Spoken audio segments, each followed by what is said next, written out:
What is her strange magnetism that draws men to her? Is she a woman of mystery or a fun-loving, free-living adventuress? Nadja Tiller, who shocked sophisticated audiences with her portrayal of the infamous Rosemary, brings to the screen the delightful and the shameless in woman. When I was 16, we lived in Frankfurt. One night, my brother brought a man into my room. This was the most terrible thing that ever happened to me. If I would see this man, I'm afraid I might find that I love him. Do you understand? To Tony Britton, she was a captivating minx. To William Bendix, a 24-hour secretary. Go on, Mike, give her a kiss. Rich. To Natasha Parry, the most evilly dangerous woman. I can give him something you never could. I can make him feel he's alive when he's with me. To Norman Wooland, sin incarnate. If I were to ask you to come back with me now to my flat. Why don't you ask me? You get a kick out of being hurt, don't you? I'm used to being hurt.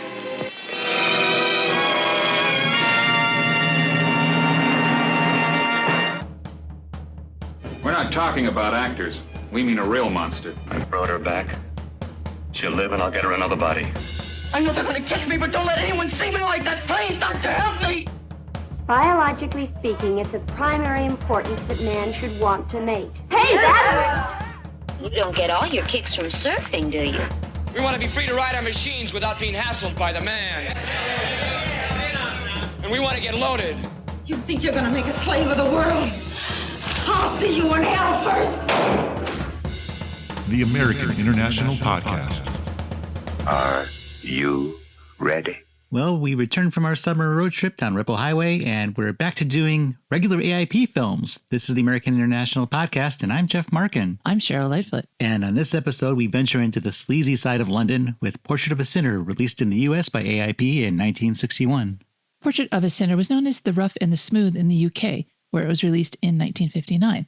Portrait of a Sinner was directed by Robert Siodmak, written by Audrey, Erskine-Lindop, and Dudley Leslie, from a novel by Robin Maugham. Produced by George Minter and Robert Siodmak for Renown Pictures. Portrait of a Sinner stars Nadja Tiller as Ela Hansen, or Isla Hansen, depending upon who's speaking her name, Tony Britton as Mike Thompson, William Bendix as Reg Barker, Natasha Parry as Margaret Goreham, Norman Wooland as David Fraser, Donald Wolfit as Lord Drewell, that's Drewell, Tony Wright as Jack, Adrienne Corri as Jane Buller. It also stars Joyce Carey as Mrs. Thompson, John Welsh as Dr. Thompson, Martin Miller as Piggy, Michael Ward as the head waiter, Edward Chapman as Willie Ketch, Norman Pierce as barman, Beatrice Varley as hotel manageress, Mylan Eason as Bobby Montagu-Jones, Cyril Smith as the taxi driver, and Jeffrey Belden as Ransom. Portrait of a Sinner opens with a man standing on a corner. This is Mike Thompson, and he's unsuccessfully hailing a series of cabs. Giving up, he walks along, occasionally shouting taxi as another cab drives by, ignoring him. He sees a cab waiting outside a pub called The Lion and goes inside. He tries to get a boozing cabbie to ferry him where he needs to go, but that cabbie's engaged, just waiting for his fare to finish drinking. Mike asks if he can speak to the cabbie's passenger before they leave. The cabbie doesn't care, but he's not going to go out of his way to see if they do. The cabbie tells him it's the fair-haired one at the bar, so he immediately assumes it's a man and goes to talk to a blonde guy sitting there. But then Ela, a blonde lady, pipes up that it's her cab. Mike zeroes in on her. She snaps that she doesn't drink with strangers, and the bartender says that the women there like to be left alone. Amen. Mike explains that he had only hoped that they could share a cab, as he wasn't able to get one on his own, and that should be obvious to anyone who sees him. Yeah, I said he testily explains because he's crabby from the get-go. The bartender tells Ela that this guy seems gentlemanly enough, so it should be fine. Mike gripes that he doesn't need a bartender's recommendation, so bartender just wanders off. Ela asks where Mike is headed, and fortunately for him, his address is on her way, more or less. She does confirm with Mike that she uses taxis as transportation only. Mike isn't sure what else that they would be used for, but she says some men use them for other things. Come on, Mike, have some imagination. Ela heads out, and the bartender apologizes to Mike, telling him that these foreign women are more outspoken than they're used to here in London. Mike tells him that she won't have to worry about anything from him. Then he goes out and joins Ela in the cab. This is the most instantly likable character we've ever had on this podcast. And yeah, I'm being sarcastic. In the cab, Ela puts her purse between herself and Mike, who moans that he's not used to being suspected of rape on sight. Way to take women looking out for their own safety as a personal insult, guy. Ela asks if he works for the government because he seems a bit pompous. Mike offers her a cigarette. She hesitates to take one until he confirms they're not hashish. She asks him what he actually does do for a living, and Mike says he's an archaeologist. Then Ela formally introduces herself and apologizes for acting the way she did. She shouldn't, though. She did nothing wrong. But she can't be too careful with men and how they think of her, looking the way she looks. Mike assures her that she has not been encouraging in any way whatsoever. Ela asks Mike if he's married, and he says not quite. Ela is happily unmarried. And by now they've gotten to his house, which is quite posh. Mike says that he only lives in the first floor flat. The rest of the house belongs to his parents. As he starts to exit the cab, he says he understands why she is bothered by men. "Oh, please," says Ela, staring straight ahead. Mike exits and goes to pay the fare, but Ela insists that she pays her own way. It seemed like he was going to shake her hand, maybe, to say goodbye, and she slapped it away because she thought he was going to finally get fresh here. But anyway, it's a very awkward exit for the two. And while they're in the cab outside of Mike's house, we see there's someone in the house looking out at them. It's a woman. So Mike goes inside, and he's greeted by his lady friend, Margaret Goreham. Well, they're more than lady friend and gentleman friend. They're in a relationship. She's a bit angry because she was afraid that she wouldn't see him before she left for Switzerland on Friday, even though they have an engagement tonight. And that's what he's really late for. Mike explains that he couldn't get a cab, and she notes that the one he did get has certain accoutrements. She says things very indirectly, I think. Mike explains that they just shared a cab. He starts to go into his bedroom to change, but Margaret warns him that his mother is in there, putting out his clothes for him. Oh, man. Is this a grown-up? Margaret tells him that he only has time to shower. Mike objects to being managed by women and shoos his mom out the door. Margaret and his parents wait outside of his apartment as he dresses for the party at Jane Buller's Barge Club opening. Like we're all supposed to know what that means. So while Mike continues to get ready, Mike's parents discuss with Margaret how she handles Mike better than they ever could. His mother suspects he's only using her to get in good with Lord Drewell, who happens to be her uncle. And very rich, and someone who could make his archaeology dreams come true, I think. Margaret says that's silly. He knew her uncle before he even met her.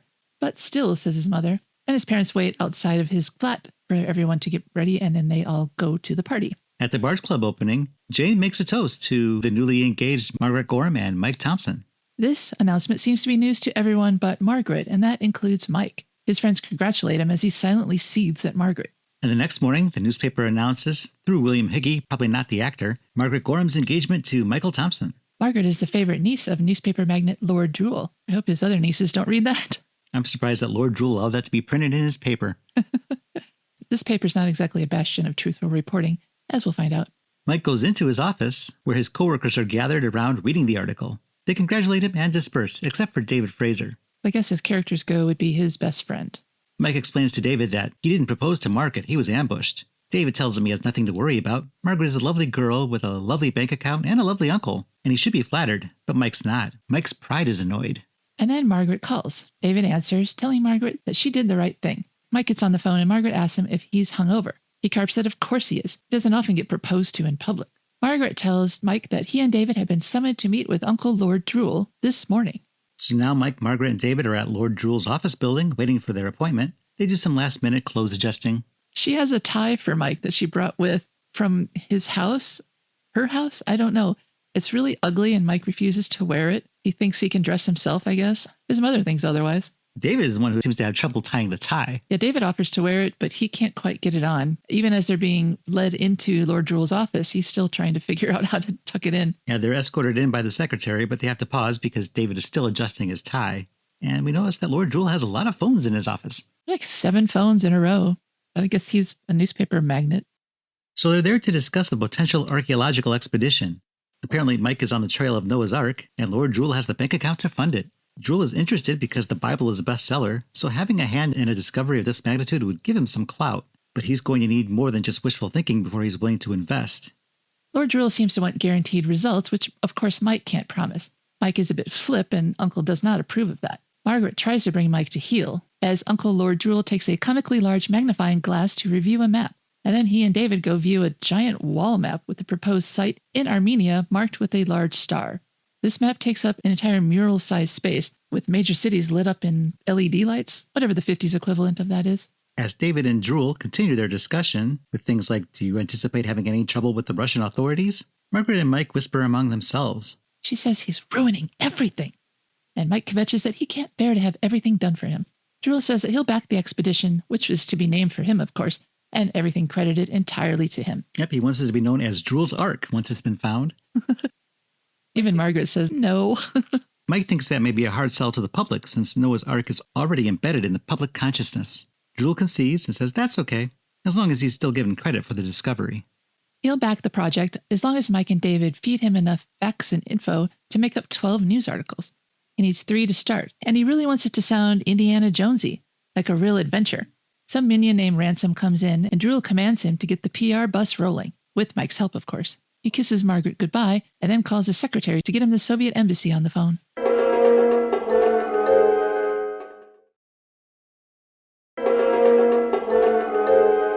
Now we return to the Lion Saloon. Mike enters, hoping to find Ela there. He orders a scotch, a large one, and notices Ela's handbag and notebook at the bar. He orders a second drink and waits for her to return. He notices she has a newspaper there with the words Barker 35B written in ink, crayon, above the headlines. When she returns from the ladies, he grills her on who Barker is. She calls him a snooper, but he shows her the paper. He's still a snooper, though. But she says Barker is her roommate, a girl, and then she congratulates him on his engagement. She read about it in the paper. Mike has figured out from the newspaper and the writing that Ela did rather well on betting on the horses today. So he tells her that she should take him to dinner because he's brought her such luck. And because she was so rude to him last night. What about your fiancé, she asks. Mike explains that she has another engagement, and anyway, he's not married yet. So Ela decides that she likes him. He's nice. And she was born hungry, so she agrees to go. He gives her a crisp before they leave. And admittedly, I'm not British, but didn't he just give her like one potato chip to assuage her hunger? Anyway, they go and get to a restaurant. There, Mike asks about her girlfriend, even though he couldn't care less. What he cares about is him and her. And he's flirting rather aggressively. They discuss many things. What color are Barker's eyes? Ela can't say. She asks what is sadism. Mike says she should go back to his place so he could look it up in his German dictionary. He tells her he'll give her a broom so she can tap on the ceiling and alert his parents should he try anything. And she agrees to this. In his flat, he gives her a tour, pointedly closing the bedroom door. He takes her coat and puts on some music and hands her the broom, as discussed. He says she can stand on his shoulders to tap on the ceiling, but that's not very practical if you're trying to get away from a guy. Anyway, the ceilings are really high in this place. He offers her some cherry brandy, but she says she doesn't drink. Then he asks if he might sit beside her, and she allows it. And he asks if he might put his arm around her. As long as it stays there, she says. So as he puts his arm around her, she says what she could really go for is a cup of coffee. Mike says that's his specialty and heads to the kitchen. While he's fussing in the kitchen, she pulls an envelope out of her purse and writes a goodbye note on the back of it. She puts on her coat to go, just as we see Margaret running up to the front porch and ringing the bell. Mike recognizes this as Margaret's ring. She's just got her finger on the doorbell and not letting go, so it's just going... She's persistent. So Mike catches Ela as she's trying to sneak out, and he has her duck into the other room. With the broom. Well, he tries to ditch his fiancée. He shoves her in his bedroom. This feels planned. And finally, after Margaret's been laying on the bell for what seems like 10 minutes, he lets her in. She is a bit tipsy. She says she saved him a seat at the Barge Club, even though he said he wouldn't be there tonight. She thought he would come anyway. What I thought was funny is that as they go in the flat, Ela is looking out the bedroom door. They don't see her, but she's grinning. Like, this is a development that she's really enjoying. And then she shuts the door so they don't see her. And Margaret almost immediately finds that note that Ela left on the arm of the couch. The note says, sorry to leave so early and to call sometime, but not before 11 in the morning. Miss Barker likes to sleep late. Love, Ela. Mike says that Ela and Miss Barker are business associates of David's. Margaret thinks that these associates have desperately feminine handwriting, and isn't it odd that they signed it Love? Mike says he doesn't like being questioned, but that's too bad because that's just what Margaret's come to do. Margaret starts blaring the music, and Mike grouses at her. She says she's tipsy, and could she have some coffee? By some luck, he has it ready to go, and she says that she has a question. She asks if he's still mad about her springing the engagement on him. He snaps that he's told her he doesn't like being told what to do. Then he says he needs time to think about this. He's not sure that this whole thing isn't a mistake. Margaret says she's not in the habit of throwing herself at men, so maybe this whole thing, as he calls it, is a mistake. She gets huffy and says that if she leaves, she may never return. Oh well, thinks Mike. He points out that she's the one who made this an ultimatum. Before she goes, she reminds him where she's staying in Switzerland, in case he wants to call her. If he does, she may or she may not answer. And she storms out, gets into her car, and speeds off. Probably shouldn't be driving. Even though she said she's stone cold sober now, that's not how that works. Mike goes back to find Ela waiting for him. She drank my coffee, Ela says. Then she requests that Mike turn up the music. She quizzes Mike on their relationship. Margaret's pretty. Why didn't he make love to her? Margaret was willing to stay over. Ela thinks that was due to her, and she tells Mike that an arm around her would be very encouraging. I mean, of course it was due to her. She was already in his bedroom. What was he going to do, have a three-way in there? Mike reminds Hila that not 2 minutes ago she was trying to sneak out. Are you going to be angry with me for changing my mind? She asks. Mike sits down next to her, telling her that she is a bitch. He says it like it's some sort of compliment. You little bitch. Then she asks him to take her shoes off, one by one. Then she asks him to take her earrings off, one by one. And then she turns around so he can take off her necklace. Then she makes him say that he wants her to stay. He goes in to kiss her, and she asks for more coffee. With brandy this time. So he gathers the tray and heads back to the kitchen. She's really blowing hot and cold here. The record ends and a second one drops and starts playing. Hila has removed her dress and is now wearing only a slip, and she turns off the lamp. From the other room, Mike asks how strong she likes her coffee. Hila has decided she doesn't want any coffee. Mike comes back and the seduction begins. But then she wants a cigarette. Mike comments on how she's always changing her mind, but she's only wearing a slip, so he doesn't make a big thing out of it. She admits that she does play hard to get. Even she doesn't know why. And then she tells us why, I think. Yeah, she explains her home life. Her childhood. This is something that happened in post-war Frankfurt. Her father had died in the war. Her mother was struggling to make ends meet. And then her brother found a way to make ends meet. When she was 16, her brother brought a man into a room, and her mother was aware and let this happen. Even though she screamed for help, none came. She felt dirty afterwards, but she felt something. And she's been chasing that feeling ever since then.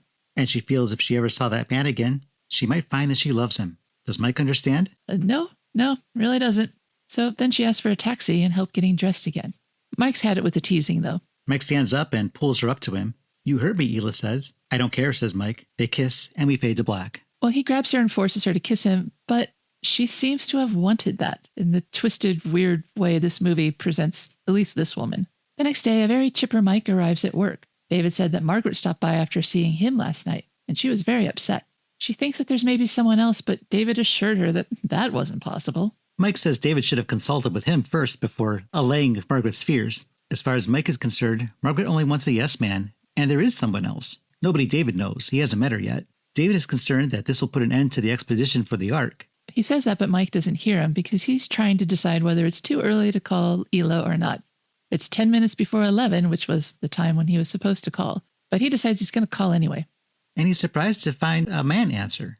This is Mr. Barker. Mike confirms that Hila Hansen lives there, and there is no Miss Barker. He hangs up and decides to set his mind on work.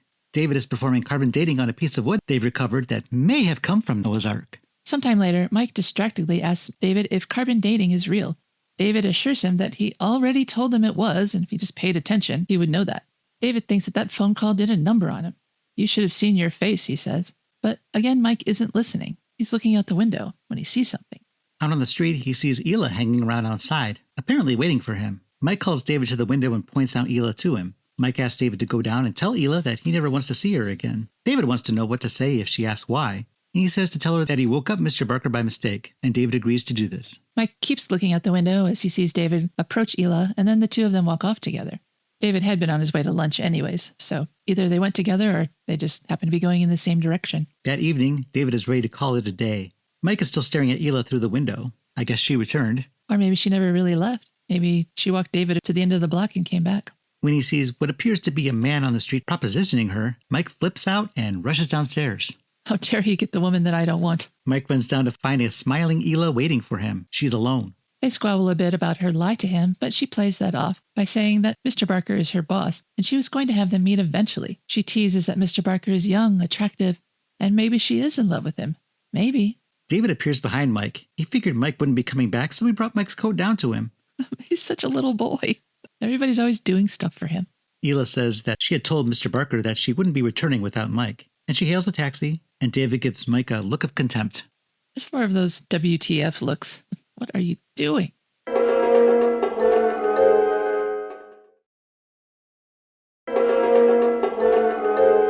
So next we see Mike and Hila entering her or their apartment, and Hila introduces Reg to Mike. Reg is older, plain-looking, and American. Reg Barker's house is unusually decorated with animal trophies adorning the walls, and an African jungle theme throughout. Except for the bar, which is saloon-themed. There's even saddles instead of seats, like you have to sit on a rocking horse when you have a drink. Reg thinks it's silly that Mike assumed that they were together. I mean, look at them. But Mike says to Reg, you have to admit, this is an unusual setup. And then he takes a saddle at the bar. Since Reg is an American, and this is a British film, he talks nonstop. Reg asks Mike what he thinks of the place. He decorated it himself. Ela says that this is true. She didn't have any say in it. Mike says that it's an unusual layout, and Reg takes that to mean he likes it. So he's happy that Mike has taste. As for Ela, she thinks it's vulgar. I think Ela might be onto something here. The phone rings and Reg takes the call, doing some business over the phone. Mike and Ela flirt and almost kiss as this happens. After the phone call, Reg tells us that he's a buyer and seller of goods. He buys low and sells high, or so he says. And he just bought 6,000 bicycles. To sell for 7,000? That's what he says. His arrangement with Ela is that she's his full-time secretary and a sexless companion, and he claims to be okay with that. He says he doesn't get lonesome, but that's all he gets from her. He has a secretary who works overtime. He gets his pound in flesh, just not in flesh. Then he shows Mike a model ship under glass. His father had given it to him. This means more to him than anything, except Ela. Ela says she would like to smash it to pieces. But Mike thinks it's pretty cool. Then as extra assurance, Reg points out his bedroom, and across the way, Ela's bedroom. And never the twain shall meet, says Reg.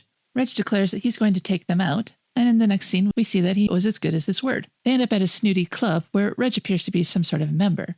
He's a bit too familiar with the maitre d', at least. This is the Club Napoleon, as we'll find out later.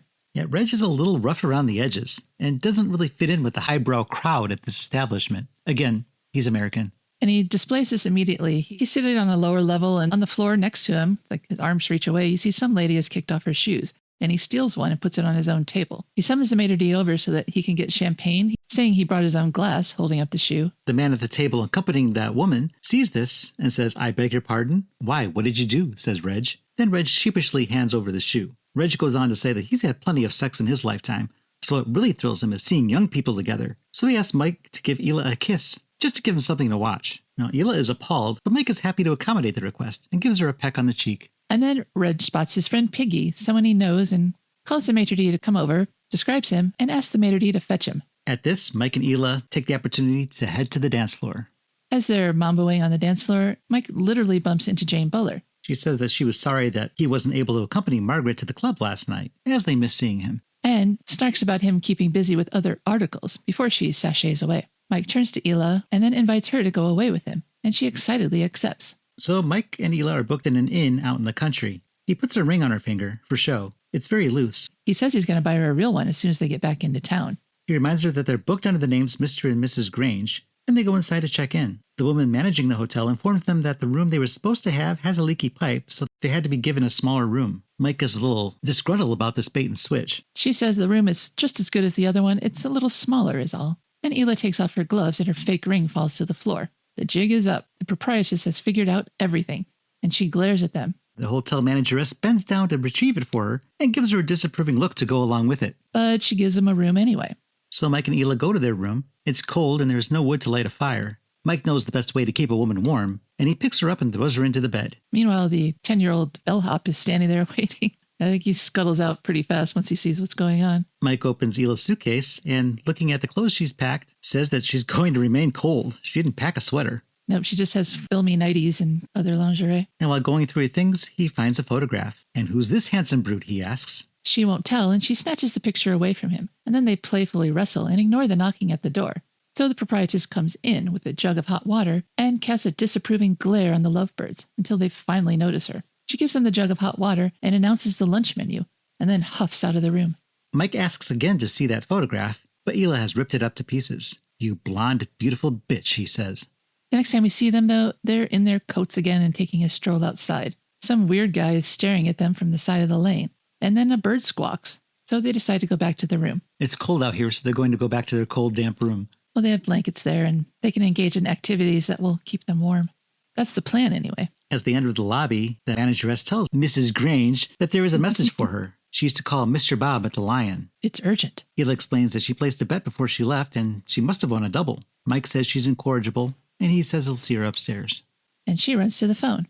Then we cut away to Mr. Bob at the Lion, who's opening a telegraph that was addressed to Ela and sent there. But we don't know what happens. The scene cuts away before he reads it out to her. Later, Mike comes downstairs to look for Ela, who hadn't returned to the room. The hotel manager explains that his wife had been called back to London and would telephone him later. And we go back to the Lion, where Bob is reading the newspaper to Ela. Some guy was involved in a drug raid. Mr. Bob scolds her for taking up with this guy. He treats her badly. He even beats her. Bob doesn't understand why Ela stays with him. It's complicated, she says. Well, she says she provoked the beating and that she'll never leave him no matter what. Girl, please. Anyway, at this moment, This paragon, Jack, enters the pub. Ela runs up to Jack, saying she's glad the police let him go. Jack tells her he's still under suspicion. He needs Ela to get £1,500 for him. He had to flush those drugs to avoid getting caught with them. But the dealers aren't going to let him get away with that. He has to replace them. If he doesn't, he's going to get his throat cut. Ela isn't sure where she's going to get that kind of money, and Jack doesn't care where she gets it, just so long as she gets it. After all, she wouldn't want to see his body floating down the river, would she? David has come into this pub, and he takes this opportunity to break into the conversation, tell Ela good evening before heading out. Ela tells Jack to wait at their usual place, and she'll see him there later. And she runs after David. Ela accosts David out on the street. She wants to explain what she was doing with another man. David feels she shouldn't explain it to him. She should explain it to Mike. Mike had an appointment with Lord Drewell that day, and he chucked it to spend time with her. Ela says that just because he saw her with another man doesn't mean that she's having an affair with him. David says it's enough for him to draw his own conclusions. Ela asks what David's going to tell Mike. David says that he would tell Mike that he couldn't have made a worse choice than her. So Ela decides to change tactics. David says that if he were to invite her to his place tonight, she would go just to keep him from saying anything to Mike. Then why don't you ask me, says Ela. David responds by slapping her across the face. Ela smiles, and David realizes that this is her kink. She admits she's been hurt many times, and she's used to it. And she's got news for him, Mr. Smarty. That's her brother in that pub. Go ahead and shock Mike with that bombshell, she says, stomping back towards the pub. David lights a cigarette while watching her go. And now we find Mike. He's still at that hotel, and he's in the bar where some wealthy fishmonger tells him that he could write Mike a check for 5 figures right now and not even miss it. Mike says, well, do it then. Then he storms off. He heads to the phone, leaving the crowd to wonder why this guy is such a downer. The fishmonger is told by the other patrons that this guy's been hovering by the phone box waiting for news from his wife. We check in with Mike, who's calling Reg again, but Reg hasn't heard anything. But as soon as he hangs up the phone, Ela is there. Mike asks Ela where she's been. She apologizes and says she can explain. Then the millionaire comes over and introduces himself as Willie Ketch. The fishmonger. Get it? He tries to get them to join the party, but Mike says that he and Ela have to talk. Ela's got some splaining to do. Ela says that her brother came back. Mike says, oh, the one who brought someone to rape you? You still talk to him? But Ela says that's all in the past, and anyway, he came to tell her that their mom died. Mike is instantly contrite. She explained it happened some time ago, and he only now had been able to get the message to her. Mike apologizes for being snippy with her. Then Willie Ketch comes over to once again try to get them to join the party in the other room, but Mike waves him off. I can tell when I'm not wanted, says Ketch. It's a talent, says Mike. Yeah, you can tell when he's not wanted, but you have to tell him 3 times. Ela asks what that guy's story is, and Mike explains that he's a millionaire who offered to write Mike a 5-figure check. And this bit of news piques Ela's interest. I would say she gets dollar signs in her eyes, but they are in Great Britain, so pound signs? She asked Mike to loan her £1,500. Who does she think Mike is, Mr. Ketch? She says it's for her mother's debts. Just then, a bottle is sent over to their table. It's from Mr. Ketch, and he's apparently still trying to win them over. Mike hasn't answered her about the money, so she goes to thank Mr. Ketch. Mike sourly turns to go. Mike says if she's going over there, he's going upstairs. So they part ways. And she sidles up to Mr. Ketch and his friends. And his wallet. And next we see Mike. He's in his hotel room, alone, lying on the bed in the dark. Ela returns to the room, but Mike isn't letting her in. He tells her that he requested that she be moved to room 15, but Ela continues pounding on the door and making so much noise that Mike feels he has no choice but to let her in. She's drunk and reports to him that Mr. Ketch was stingy with his money. He said that he would think about it and they could discuss it in Paris later, confirming Mike's opinion of what she was going to do with Mr. Ketch. Nevertheless, she starts to get undressed as if she was going to be able to sleep there. She again tries to explain why she left that afternoon, and she's sorry she left the way she did, and to stop scowling at her. But that's just his face. Mike tells her that David warned him about her. Ela thinks maybe she should warn him about David. She tells Mike that she met him on the street, and David asked her to go back to his flat. You're very attractive, says Mike. Why shouldn't he ask you to go back to his flat? Ela's still trying to get undressed for bed. She slurs that she wasn't trying to sleep with Ketch. She wanted to make a deal on Reg's behalf and keep the money as an advance, since Mike wouldn't help her. For your mother's debts, inquires Mike. Ela confesses that that's a lie. Jack needs the money for something nefarious, and he roughed her up with a promise for more violence if she didn't get the money. Mike pins Ela down on the bed and says that everything she's told him is a lie. And he says that from now on he won't believe one word from her lying lips. He gets up and goes to the door to hold it open for her. She pours herself out of bed, gathers her things, and quietly leaves the room. She knows she's been beat.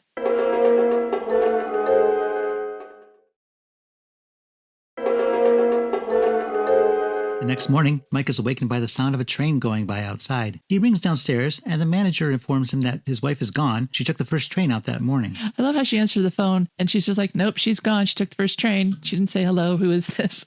She knew what that call was. Mike thanks her and hangs up. Then he notices some keys on the floor that Ela had left behind. Oh boy, we see where this is going. Tell me. Well, the next scene, Mike is letting himself into Reg's flat. Ela's not in her bedroom, so he walks across the main room into Reg's bedroom, where Ela is in bed with Reg. They're wearing matching pajamas, although hers have no bottoms. Reg is asleep, but Ela's looking in the mirror over the bed and sees Mike in the doorway. Says Mike, you whore. He throws her keys at her and he leaves. And Reg never woke up for this entire display. So Mike finally goes back to work. Or rather, he's looking out the window while David works. I have a feeling this expedition's not happening. Mike says he really made a fool of himself over that girl, didn't he? David says it's just one of the hazards of youth. And then Mike tells David that he came clean with Margaret, who was wonderful about the whole thing. David knew she would be. And then Mike jokes that Ela tried to convince him that David made a pass at her. David looks momentarily alarmed, but recovers. You didn't believe her? Of course not, says Mike. Just then the phone rings. Mike picks it up. It's Reg Barker. Mike doesn't want to have anything to do with him or the little tart he lives with. Reg says that he just needs a favor and he'll never bother Mike again. So Mike goes over to Reg's flat. It happened so fast that it almost seemed like it was before Reg even put the phone down. Reg invites Mike in and offers him a drink. Then Reg explains that back in the day he was quite the ladies' man, but today he's found the one woman he's ever wanted and he can't get her. Then he points to the model ship. This is Ela, he says. You can't touch her. She's under glass. Smash it and you've lost her forever. Mike was under the impression that Reg was fine with Mike and Ela's affair. Yeah, probably because he said he was. However, Reg tells Mike that it killed him to see them together, but he has to tolerate her affairs or he'll lose her. He has to play by her rules. If he loses her, he'll have nothing. How much lower can he fall? Well, guess we're about to find out. Mike apologizes. He had no idea, and if he had, he would never have gotten with Ela. I don't believe that. I don't believe that either. And Reg says, just let it go. If it wasn't Mike, it would be somebody else that he'd have to learn to let her go have sex with. Then Reg says that this morning, Ela told him that she was going to leave him unless he gave her £1,500. So he gave it to her. It's more than he has in the bank, but he wrote her a check anyway, and he's been scrambling all morning trying to cover it. That bicycle deal? It fell through. Just then, Ela returns mad as a wet hen. He lied to her. He cheated her. She even meant it when she kissed him that morning. For the first time, I guess. She meant it. He pleads with her to just give him a few more days to cover that check. She says she would have come back, and it could have gone back to the way things were, but not now that he's cheated her. Who are you to talk about cheating, says Mike, and Ela gets in his face. He's just as bad. He or his rich friends could have given her the money, but no. Mike starts to talk to her about her brother. My brother. Ha! Snarls Ela. She tells Reg to tell Mike about her brother, but Reg looks too ashamed to talk, so Ela does. He is my boyfriend!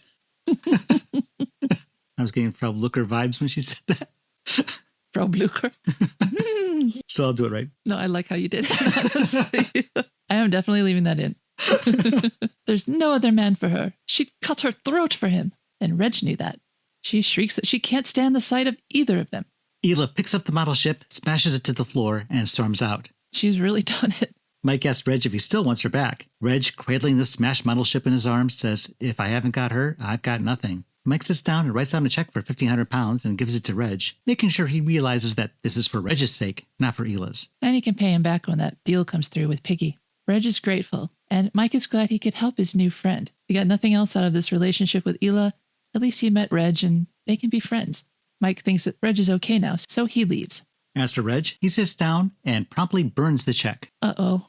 All right, so what's Ela up to? In the next scene, Ela goes to where Jack is staying. I think it's by the docks. We hear ships in the distance.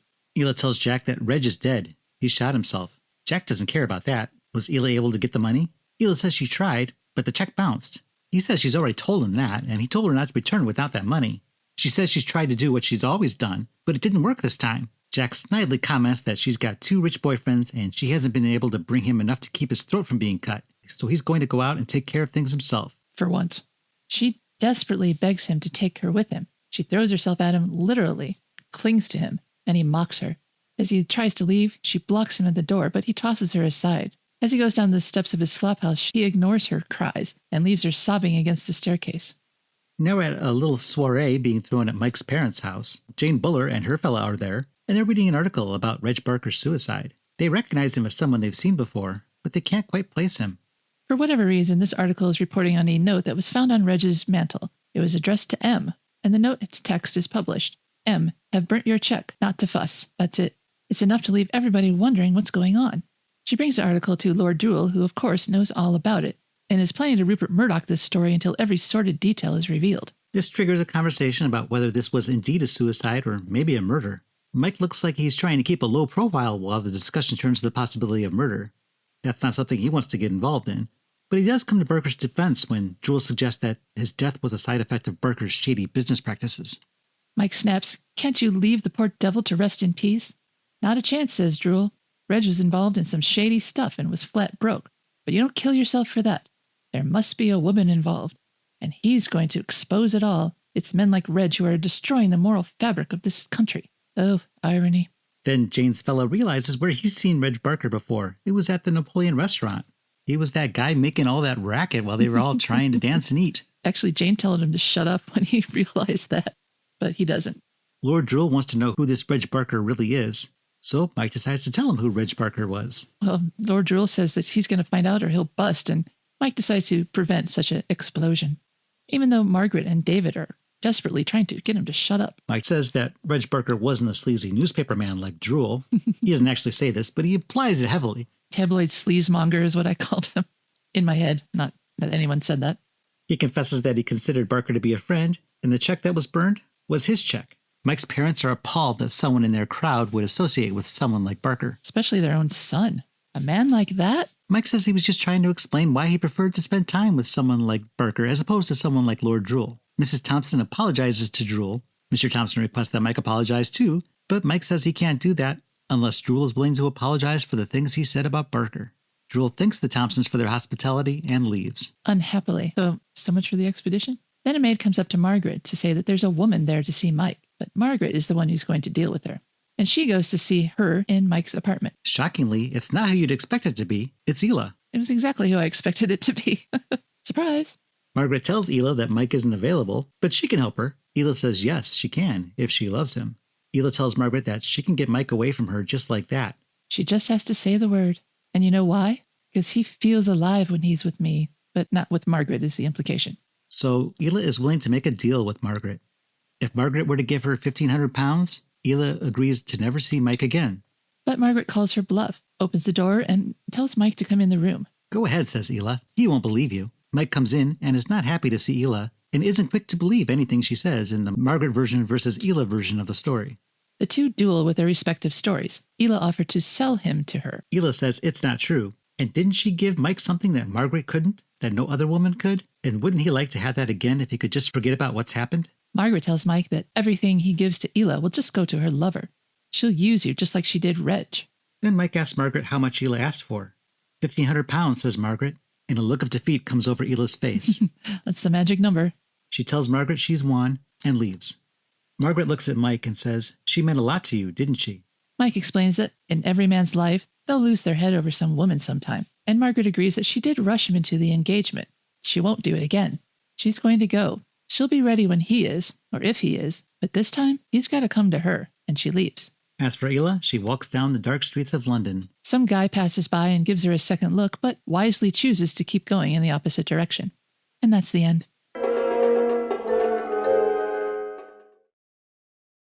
Hi, this is Pam Greer, and you're listening to the American International Podcast. Portrait of a Sinner, or The Rough and the Smooth, was shot at MGM British Studios and on location around Hertfordshire. Nadja Tiller was listed in AIP's print ads as that Rosemary girl, in quotes. She was one of the most popular German-speaking actresses in international cinema of the 50s and 60s, according to the Concise Cinegraph, Encyclopedia of German Cinema. And she played the title role in the 1958 movie Das Mädchen Rosemary, which played at the Venice Film Festival and paved the way for her international film career. According to an article written by Stephen Vagg for Film Inc., the weird non-stardom of Tony Wright, who played Jack, he never achieved stardom in the UK, but was considered enough of a name to star in lesser British crime dramas like The Rough and the Smooth that were prevalent in the late 50s and early 60s. He had been under contract to the Rank organization, where he was considered to be among their actors who would become international movie stars. He was known for his physique more than his acting ability, and was even dubbed Mr. Beefcake by the studio, and was positioned to become the Tab Hunter or Rock Hudson of Great Britain. Guess that never happened. The Rough and the Smooth was released in the UK in October of 1959. The US release was retitled Portrait of a Sinner and premiered in New York City in December of 1961. AIP had originally planned to release it in 1960, but it got delayed till late in 1961. Taglines for Portrait of a Sinner include, I am the image of evil. Only when you are with me can you feel alive. Ask the men who knew her. Reckless and relentless in love, but she holds a personal motive for her outrageous behavior. The most daring drama of sex and passion ever filmed. The sensational adult film of Robin Maugham's novel of sex and passion. Only when you are with me can you feel alive. I promise you everything except tomorrow. The shock-by-shock story of the most dangerously evil woman in the world. She is the way she is because men made her that way.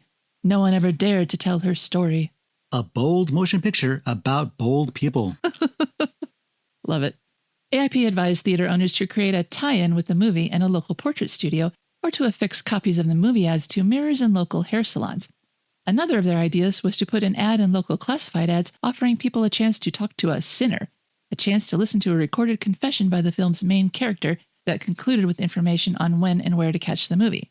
So the text of the ad was, I am a sinner. I need help desperately. Please call me at whatever number. And the text of the recorded ad went, Hello, you may call me the image of evil, although everyone calls me a sinner. But they forget that men made me that way, and what they don't care to know is that despite all the men in my life, there is still only one. Ask the men who knew me. They can tell you. You'll find out the answer for yourself when you see me and my shocking story called Portrait of a Sinner. It's playing at whatever theater. They also offered a full-size poster of Nadja Tiller for a mere $10 for owners to place in high-traffic areas near the cinemas to generate interest. I wonder if she was nude. I'm sure she wasn't, but if any of those posters survive, they're probably worth a fortune. I bet. According to Kinematograph Weekly, the film performed better than average at the British box office in 1959. A reader of the Charleston Daily Mail wrote a letter to the editor complaining about the newspaper ads for Portrait of a Sinner. A Catholic mother wrote, It is very evident today that minds of all are injected only with sin and sex when the word woman is mentioned, because many a rich man today has piled up millions in the bank by turning woman into a creature used only for sin. The ad in the paper advertising the movie shows an enlarged picture of a woman as a person born only to sin, the image of evil. With her, you are alive. She concluded by recommending that womanhood stand for mother, not sin. Don't know about that. In another letter, Mrs. Frank Sowell wrote to her local paper, the Wisconsin State Journal, with a similar gripe about the advertising. Quote, I am almost nauseated and completely outraged that your paper would print what I have just seen. This kind of rot just has to stop. Fully one half of the sheet is covered with one seemingly naked woman with Portrait of a Sinner printed across her chest, and repeated that same tagline that a Catholic mother objected to. The editor of the paper responded to her letter there, saying that the paper shared her opinion on some movie advertising that gets into print, saying their ad department didn't reject layouts often enough. Interestingly, on the day that letter was printed, the paper featured a different ad for Portrait of a Sinner. In this one, you could only see the main character's face, and the image of evil tagline was not included in the ad. Coincidence? The Catholic Legion of Decency rated Portrait of a Sinner as partly objectionable. In Variety's review, they write, aiming to offer the kind of torrid adult love scene that helped make Room at the Top such a success, not only at home but in the U.S., The Rough and the Smooth is a story of passion and betrayal that oftentimes breathes an atmosphere of sex that's as powerful as any to emanate from British studios. The trouble with this pick is that it presents the love stuff in the course of a story that one feels could almost have been drummed up for that purpose alone, with characterization, too, suffering distortion for the sake of dramatic revelations. When the climax is looming, the result is often unsatisfactory. The reviewer for the Buffalo Courier Express called Portrait of a Sinner a British-made love story full of adult angles, with ultra-frank dialogue and some situations hardly credible, and concluded, women could like it, but it's another of the productions not for the immature. William Bendix is frankly amusing and strangely pathetic and tragic. This picture has risque situations and is distinctly for mature judgment. The Buffalo News wrote in their review that Miss Tiller depicts the role to suggest a tigress, deceptive with a velvety touch and ruinous claws. She's a fine actress with large luminous eyes and moves with grace and style in a smart, luxurious apparel. The Cincinnati Enquirer's review called Tiller's character a heartless hussy that reminds you of the vampire types of silent movies. Bill Bendix plays his first solid dramatic part as a rather pathetic slob. Best performance ever. Picture is no world beater, but it will keep you awake, alert, interested. London's Daily Mirror, reviewing the British release, wrote, if you are over 16, rejoice. It means you can see the rough and the smooth. A first-rate study of human emotions. See it. Still in England, the Guardian Journal wrote that The Rough and the Smooth is another example of the new freedom in dialogue, but on a different plane. The Belgravia situation and the hollowness of the plot are all too familiar. The difference is that people actually talk about going to bed. William Bendix supplies a few welcome wisecracks and conveys when on screen that the whole might be possible. But over at The Guardian, the reviewer wrote, "The Rough and the Smooth is an example of the new British frankness in film talk and film theme, turned shoddy and silly. It throws naughty words about with the willfulness of an objectionable child. The story is to match." Campbell Dixon in the Daily Telegraph referred to the novel the movie is based on, saying, "Not having read the original, I cannot say whether the story lost all reality in translation to the screen, or just never had any. Tony Britton plays the archaeologist with dogged conviction that does him credit. The others are pasteboard characters that the actors cannot bring to life." In the Daily Herald, Margaret Hinksman's brief review also praised Bendix, saying he injects a spark of truth into this ludicrous effort.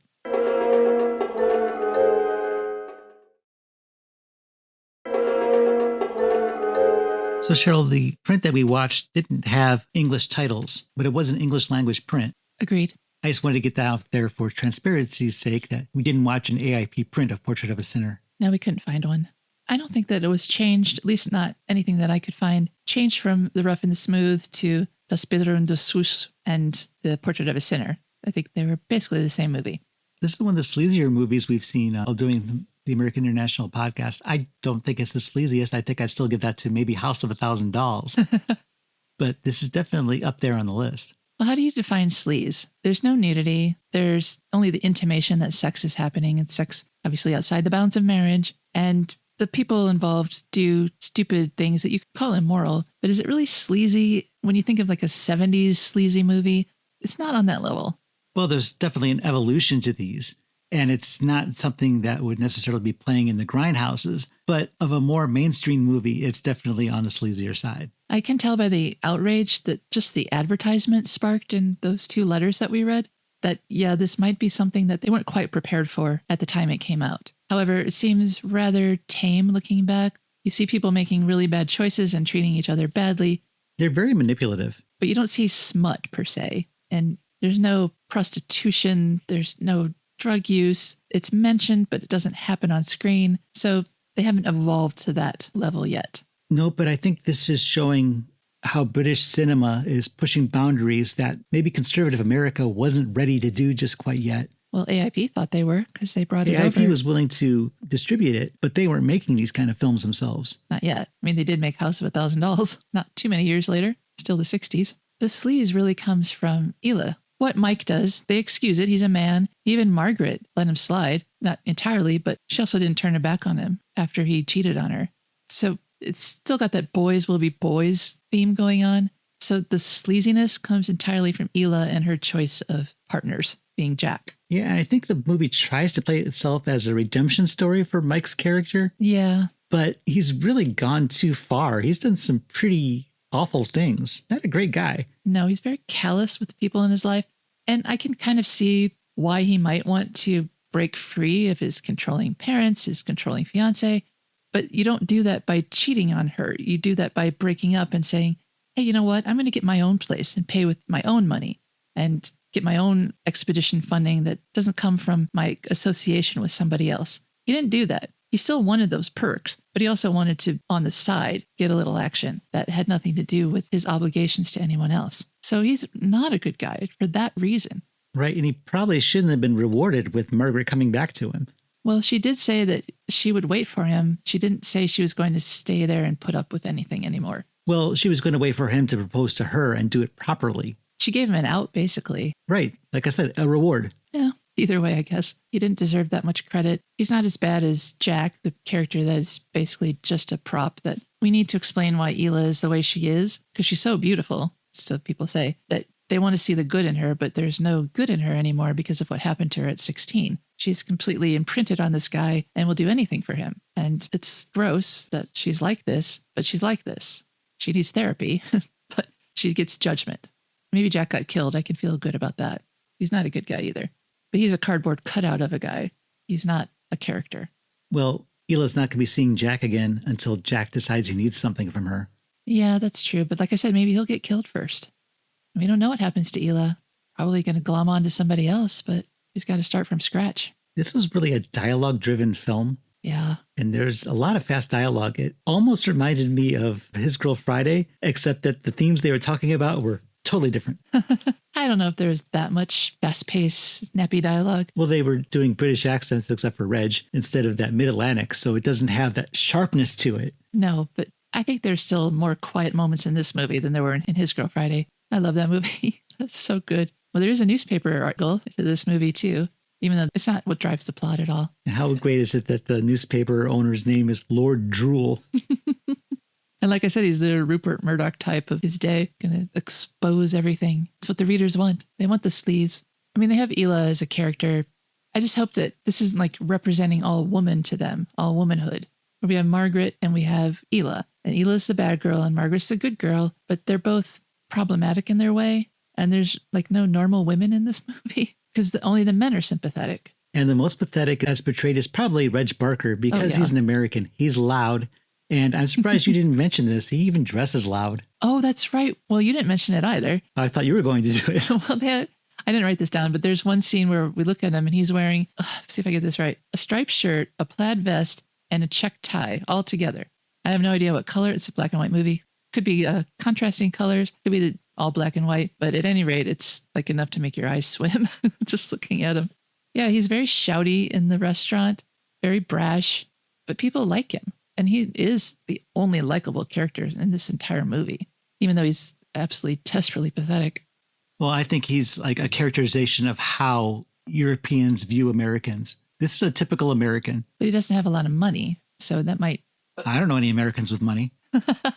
They exist. We just don't know them. I mean, he's a businessman, so he's seen as successful, but not like Mr. Ketch successful. He's a hustler. A con man, probably another way that Europeans view Americans.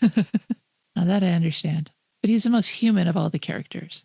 The little bit where they're going on an expedition to find Noah's Ark kind of gives you Indiana Jones vibes. And it kind of reminded me of the 70s when all these TV specials like The Search for Noah's Ark. In Search of. That was a big deal for a while because they thought they found something on Mount Ararat. And if it had done a few years earlier, maybe they would have had to deal with Nazis too, but they were more concerned about Russian involvement. That was a different ark, though. That was the Ark of the Covenant. No, but the same idea that you have this other group of people who might be after the same thing. The same treasure. Well, treasure hunting has been a common theme in movies. Pirates, mummy, everybody's got a treasure. But yeah, I wish they had explored that a little more. Like we had gotten to know Mike as an archaeologist more than just as a sex-starved fool. That expedition was actually kind of the most interesting thing this movie had going for it. Maybe they could have incorporated that into the plot more. Like he could have gone away on expedition and then come back, or famous because they found the Ark. I don't know. Yeah, it's kind of cruel to have such a great tease and no payoff for that. Not any whatsoever. In fact, Mike seemed determined to insult the one person who could make it happen. And you see poor David just rolling his eyes like, I am never getting to see that Ark. This guy can't keep it in his pants. Now my job is ruined. My hopes are dashed. And given the things that Mike says and does, it does seem a little out of character that he's always willing to dump Ela if there's any hint that she's with another man. He's not going to break up a marriage. Or an arrangement. But he's also easily convinced of the otherwise. He wants to believe in her. And you have to wonder why. She teases him. She says no when she means yes. She wants him to react with a certain level of violence. And he apparently is really into that. Enough to throw over his rich fiancé, his chance of finding Noah's Ark, his future, his status, just to have sex with this woman and her extremely hot and cold ways. And weird haircut. Very weird haircut. It's not that she's ugly. It's just that she's styled really badly in this. She has this mushroom hair that poofs up for no reason. While I was researching this, I found some stills from Rosemary, and she looked a lot better in that one. I bet she could look a lot better. Like I said, she's pretty, but she does look ridiculous with that hair. But she definitely looks like a foreigner because no Brit would wear hair like that. True. Margaret was very stylishly coiffed. And Margaret seemed like she was kind of fun. Mike is just a wuss that needs to be pushed in the right direction. If he really wanted to do this on his own, he could have. So obviously he doesn't really want that. And the fact that he objects to being managed but allows himself to be managed, that's on him. That's a him thing. And he needs to own that. Yeah, somehow Margaret has money, even though she's just the favorite niece of the newspaper magnate. So the family must have money. Obviously, if your brother has money, you have money. When Ela asked her for the £1,500, she said, I'm probably one of the few people who could write you that check and never miss it. So she is as rich as she says she is. And because of this, she's also rather carefree. She's a party girl. She's going to parties all the time. It's not like she would have been expected to have a job like Mike was. And Mike's parents appear to have wealth too.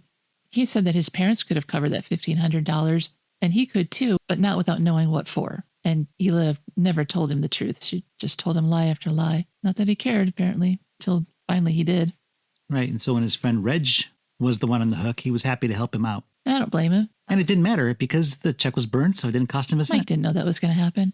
And he did come to Reg's defense at the end, which was probably the only noble thing he's ever done in his whole life. Because it cost him and David the expedition. He's not going now. Not with Drewell's money. So it's just a bunch of mixed up, messed up people in this movie. It somehow managed to be kind of entertaining, but I can't say I loved it. What kind of work are they doing as archaeologists in this lab? They have a piece of wood they're examining, and it takes days to do this carbon dating process, I guess. Well, but they're not really doing much else unless they get meetings with somebody with money. I can't say. They must have some artifacts to examine, because Drewell said that he needed proof that this was Noah's Ark, which of course they couldn't provide, but they could provide reasonable suspicion that they're on the right track. Yeah, I wonder where they're working. Are they like in a back room of a museum or something? It looked like a museum building when we saw it from the front, but it could just be a government building. Because Mike and David share this laboratory, but there are a lot of other people who work there because they were all gathered around reading the engagement news. But we never saw those people again. We saw one of them. We saw one person in the lab after that, but we don't know what he was doing. But there's test tubes and stuff, microscopes. I don't think that's important. It's not important, but it's one of the more interesting parts of the movie, so I want to know more. Yeah, that's true. It would help us to know who these people are as people when they're just there to bounce off Mike. David's just there to be his sounding board and to challenge his mistress when the time comes. But he's not really there as a person. We don't know about him. It's all Mike and Ela. So now I think it's time for us to rate Portrait of a Sinner. So let's do that using our AIP scale, where A is awesome, I is intermediate, and P is pathetic. Cheryl, how do you rate Portrait of a Sinner? I think I'm going to even surprise myself with my rating, because I was thinking about it. I wouldn't say I loved watching this movie. I think it's a well-done movie, especially for its era. It's challenging, it's daring. It may not have the smartest movie characters that you've ever spent time with, but I did find them kind of compelling in their way, especially when adjusting for the fact that this was, 64 years ago when this came out? And I'm going to give it an A, because I think that it's a well-made movie, that the story moved along like it should. It gave us a lot of interesting characters. We don't always agree with them. And I thought the performances were good.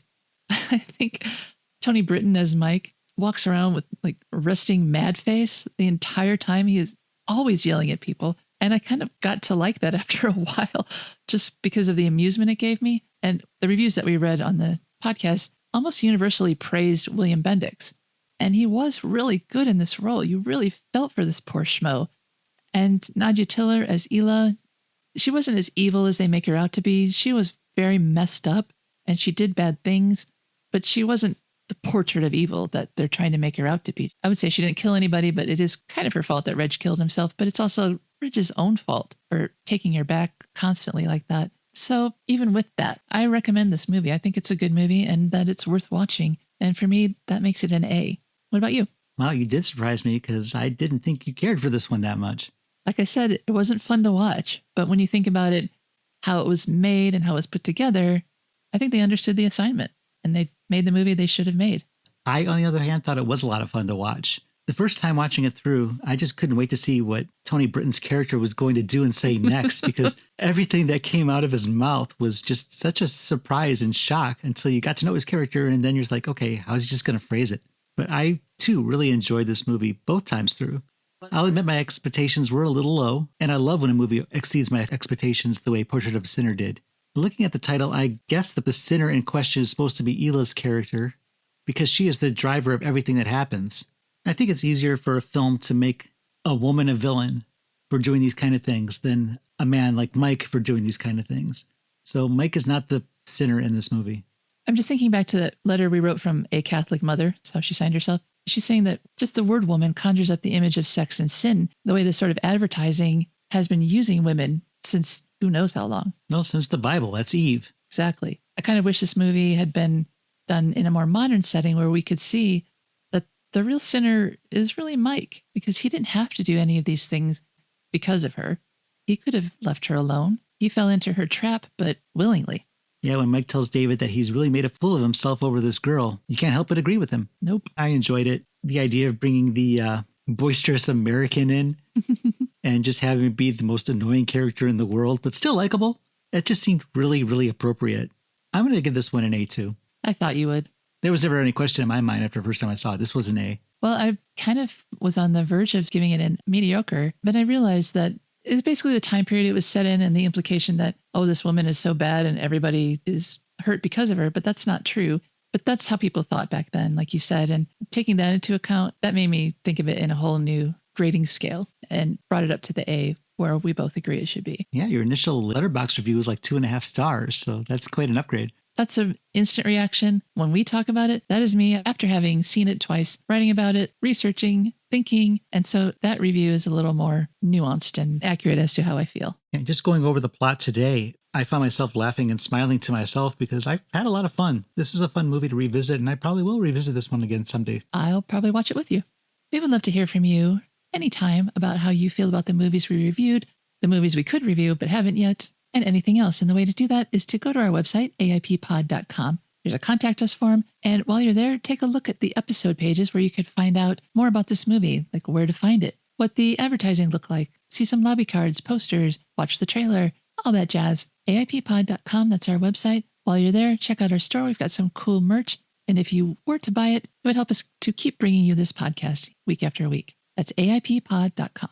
Also, there are a number of films that we're still looking for to cover on the American International Podcast, and you can find a list of some of those films on the website. If you have the means to help us out there, we would appreciate it.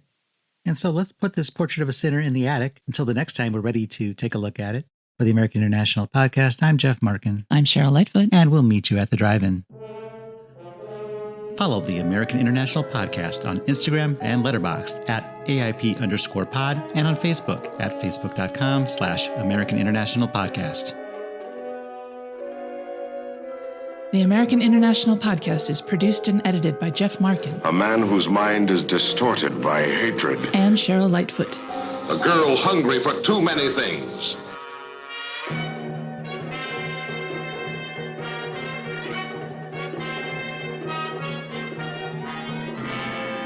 The American International Podcast is part of the Pop Culture Entertainment Network.